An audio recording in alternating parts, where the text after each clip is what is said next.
alternating current. It belongs to the 12th science physics or plus 2 science physics stream. Now let us see the terms what are related to your alternating current. See, before going to start what is alternating current or AC, first of all, what's the term all of you know is DC. Am I right? Direct current. That is nothing but the battery or the cell what you are getting from the market. Like you are using in your remote tape recorder, like that, blah blah blah. Yes or no? So now that DC what you are getting, have you ever tried to know what is written in that? It is written that it is of 1.5 volt. That is the rating they have mentioned, or you can say it is nothing but the specification. So how the way I can represent my DC? This is my time, this is my voltage. So my DC will be presented like this. Suppose you are getting 1.5 volt. So this is the DC. Now what's the important concept you are getting from this? What is the frequency of DC? Frequency is nothing but the number of cycles changing per second. Here what is the change? Number in cycles? Nothing.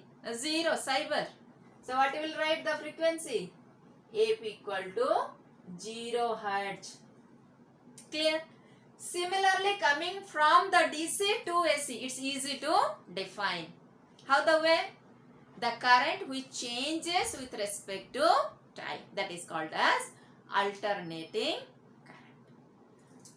So how to represent your alternating current? It is basically time. This is nothing but your voltage or current. This is the representation of your alternating current. Now what is this? Is nothing but your maximum value of either voltage or current. This is similarly the negative maximum value, that is minus Bm or minus Im. Now if they ask what is the frequency of AC? Our Indian domestic supply, it is nothing but 50 Hertz or 50 cycles per second. Cycles per second, or even called it as Hertz. In USA they follow 60 cycles per second or 60 Hertz. Clear? So these are the important information about DC and AT. Now next is how to represent this DC and AC. Your DC will be always represented like this. One big bar, one small bar. That big bar represents the positive terminal of the battery. Thus negative terminal is a small bar. That is the representation of the direct current or direct voltage. Similarly, alternating current or voltage, they are represented by this symbol. Because basically your alternating current is nothing but sinusoidal wave or sine wave. Even you can say cosine wave also. There is no difference between the sine and the cosine except the phase difference. Both are sinusoidal wave. So the presentation for your alternating current is nothing but this is the way it is represented. You can write it as AC of this much volt supply. Even if your source of supply is current, you can write it as current. Clear? Now let us see the important concept that when you are applying this AC across a resistor, inductor or capacitor, how the way the device behave so that your output current, whether it will be in phase, out of phase, or if in phase or out of phase, or in making some angle, how much difference it is. That's what we are going to learn or going to study. Fine. So let us see the first concept, that is alternating current across arc. And before going to start, one more important thing is that what we say about AC is current that changes with respect to time. To be more specific, the current which periodically varies with respect to time. Periodic means what? Anything which repeats after equal interval of time. Am I right? So this periodic wave, it has certain period. After that interval only it is changing. What is that period? T equal to 1 by f. If any waveform which is periodic in nature, then that type of waveforms is called as alternating current. Now coming to another part, why we are studying about this alternating current? What is the importance of AC? If DC is already ready-made available in our market, what is the purpose that we are going for AC? Because you can see in your home, in my home, in all the offices, in all the restaurants, hotels, wherever you go, AC is available. Why? Because it is economical. And transmission of AC for a long distance is possible with minimal loss. Whereas in the case of DC, that is highly loss, expensive. That's what it does not work out. Understood? Why AC we are studying. Now let us see, when you are applying AC across a resistor, what is the effect or consequence? What you need to do? Just take a resistor. This is your resistor. Now you are applying your AC. What is that AC? This is nothing but voltage V. So when you apply voltage, the path is complete. Definitely a current will flow through it. So apply the KVL across it. If you apply the KVL, then what you will write? This supply V. Now the current is flowing. Let this current be I. So what is the drop across the resistor? IR. So V minus IR equal to 0. What is this B? I already told. Sorry, I did not mention. See, this alternating current, it can be represented, I told, in terms of voltage or current. If it is voltage, the representation is nothing but V equal to Vm sin omega t. Similarly, I equal to Im sin omega t. For this Vm and Im is nothing but the maximum value of voltage, the maximum value of current. Fine. So, now I am to substitute the value of V. What is it? Vm sin omega t. So, if you substitute, what you will write? Vm sin omega t minus IR equal to 0. Our target is to find what is this? Current. In AC, the current is changing every moment.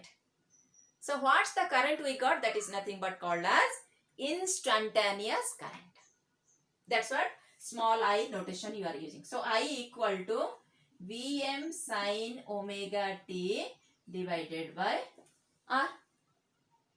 I already told what is the presentation of your I. I equal to Im sin omega t. So, obviously I equal to Im sin omega t or not? I equal to Im sin omega t. Now, what is this? Im is nothing but it is Vm by R. Clear? And what you are taking, your V is nothing but your input V, that is equal to Vm sin omega t. This is your given input voltage. This is you are getting your output current. Clear? Now let us see what is the phasor representation of this voltage and current. You see carefully, this is 1. This current is your output current. This is your equation 2. If you draw the wave shape, it will be with respect to time. This is your voltage or current. So, I am taking this my voltage Vm. Similarly, my current will be, this is nothing but my Im, or this is nothing but my I wave shape. This is nothing but my V wave shape. So, I am drawing the waveform of the sinusoidal current and sinusoidal voltage. Fine. So, when you are drawing your sinusoidal voltage and current, you can observe sin omega t. Is there any phase difference? No, 0. Here also phase difference is 0. So, at the same time t, whatever the time it is, here also at the same time t, let it be T1, let it be T2. Here both the voltage and current attains the maximum positive value. Similarly here, both the voltage and current attains the maximum negative value, and here at this point of t, let it be T3, both voltage and current is 0. So what we are concluding from this? They both are in phase. Clear? So now let us see the phasor representation of it. So make the heading phasor representation.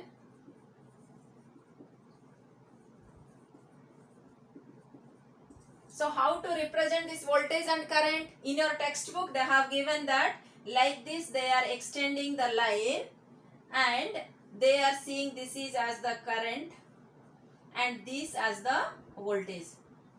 So this is voltage, this is the current. But I will suggest don't do like this. It's better directly phasor. What you are concluding? Both voltage and current are in phase. So directly your phasor diagram will be like this. This is your V, this is your I. Or you can take both in same direction. No? So VI. Any direction you can take. This is your V, this is your I. Because they both are in phase. At any instant of time we are going to take. So why to bother about? With respect to waveform, we have to do the matching and find out the phasor representation. Clear? They both are in phase. Anyhow, at any moment, any point of time, if you see, they both are in phase. Here at a particular moment, they have shown that maximum point of time, they both are in phase. But it's not hard and fast rule. You can represent like this. This is also correct. Clear? Now let us see what is the average value or average power. Now if you see individually the voltage, equally this is positive, this is your negative cycle.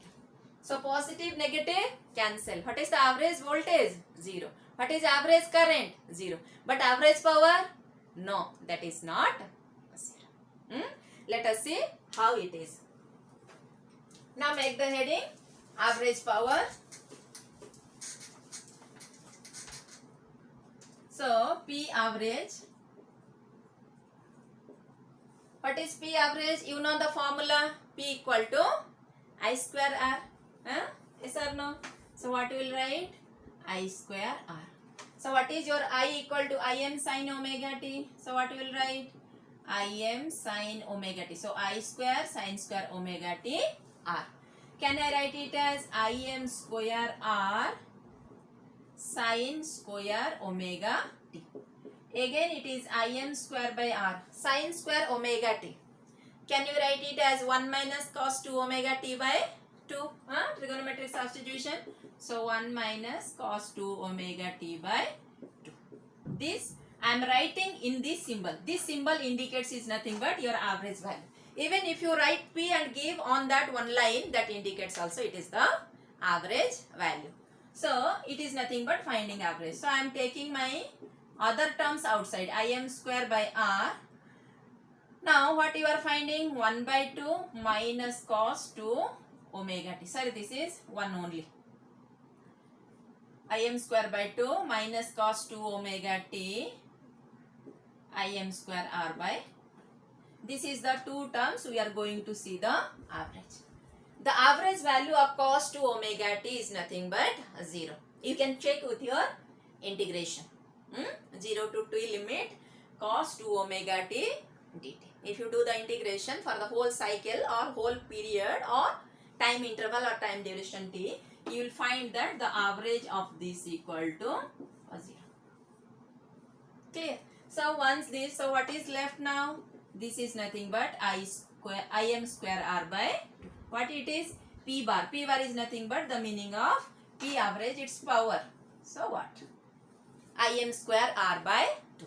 Now here one of the very important concept comes to mind, that is nothing but what is RMS value or effective value. This is nothing but your power of what is the average power across the resistor. Fine. Now let us see the term, the effective value, or even you can say it as a RMS value. What is the meaning of RMS value? RMS stands for root mean square. Fine. Now why we are going to study about this? See, this is alternating current. What we studied is earlier direct current. If the same power I write in terms of DC, then what I will write? P equal to VI or not? Am I right? This is your P DC. Now what I am writing here is nothing but P AC. I am finding this P AC. Here it is P DC, you know, VI. So there should not be confusion always to mention AC and DC. They found a term that is nothing but called as RMS value or effective value to find the exact equivalent value of AC in terms of DC. That is nothing but called as effective value or RMS value. What it is? It is nothing but the equivalent DC value of AC. Clear? Huh? So what it is? Equivalent DC value of AC. So now we know already it is VI, it is Im square R by 2. So let us make it equal. So VI equal to Im square R by 2. VI, can we write it as I square R?